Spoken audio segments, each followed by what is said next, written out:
Okay, today is Monday. It is 5:46 p.m. It is January 19th. January is almost over. On its way to the year 2026 being over as well. Time is ticking. But what I learned is that I can't rush this, obviously. So now what I've been thinking about is this. I've been like moving around and things like that. But there are significant subject matters that I need to be concerned about, that I had to address. One of them is emotion. The other is addiction to trading. Uh, then the other part is understanding the mechanics of trading. And then there are techniques that I use, risk management, things like that. Uh, then now what I've so I've been thinking about this, and it's a good thing that I'm thinking about it because I'm trying to pinpoint exactly how I'm going to make my trading a lot easier and a lot better, right? So, uh, I was watching these forex pairs, and I'm looking at it, and then what it did was it hit support, and it had painted a green candle, and I'm looking at it, and I'm asking myself, okay, is that a trend reversal or is it a pullback, right? Because that tells me how I'm going to proceed. That's going to tell me how I'm going to proceed with my trading, right? Because if it's a pullback, then I'm not going to go long because it's going to fall right back down. Okay, so the intent is to figure out whether it's a pullback or a trend reversal as early as possible. Okay, with with the greatest amount of statistical probability that whatever I decide is correct. Okay, at the earliest. And so I've been looking at it and I go, they look the same. They essentially look the same. So what are the things that makes it what makes it what shows me that there is a clear distinction between a pullback and a trend reversal, right? So so they look the same. They look the same. The first candle that pulls back is the same as as essentially the same as the trend reversal. It looks the same.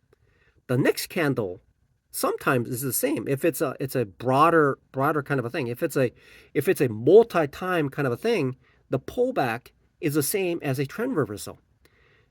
And then the only difference is the trend reversal will keep continuing, but the pullback will it'll pull back and then it'll continue on its trend. So what is the clear distinction between what is the clear distinction between a trend reversal and a pullback, right? And I thought about this for a little bit, and I thought, okay, so what clue does the market show me that there is a clear distinction between a pullback and a trend reversal, right? What is the difference? Okay, what is the difference that tells me uh, if there's a wide gap between the support and resistance, it could be pulling back, and then it could essentially go right back up to the resistance. Okay, and so that's a trend reversal. But if it pulls back, it goes down, pulls back, and then pulls just like that. So it seems to me there's some sort of a structure based on it, but it's not linear. It can exist without being a linear kind of a situation, right? So I'm looking at it. So I see this all the time.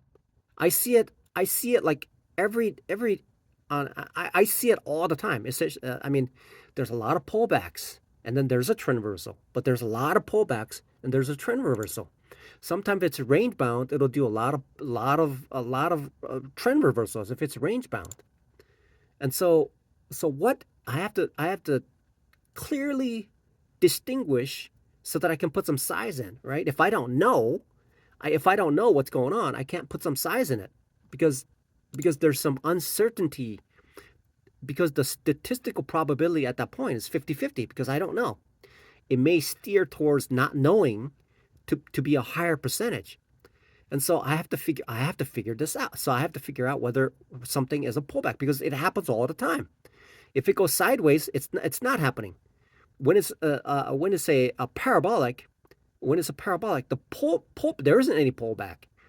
But usually what happens is that there's either a narrow channel or wide channel or some sort of a channel, that's a structure that's involved in creating that movement. And so the critical component for my type of trading is I have to know what clue does the market give me, because I'm looking at it. Okay, so I'm looking at it. So it comes down. I'm looking at UJ. So it hits resistance, pulls back, and then here it pulls back. And then right after pullback, it paints a green candle and just drops. So it's not a reversal. A red candle. And then drops and drops and drops. And then it hits a support area and it bounces up. Okay? So there could be one thing. So there's a support area which will impact whether it's a pullback. Pullbacks do occur at the support area, right? Because there's some supporting, but it's a minor support. So the degree of support that changes the tide of the movement determines whether something is a pullback and a reversal, right? But where do I get that information? So if I know that there's 5 buyers and 10 sellers, it's going to be a pullback. But if there's 10 buyers and 5 sellers at that point, then it's going to be a reversal because there's more buyers than sellers, right? So I have to figure out what causes it to be a trend reversal versus a. I have to know what the difference is. I have to know what it is, right? So I have to figure that out. I have to know what the difference is between a pullback and a trend reversal.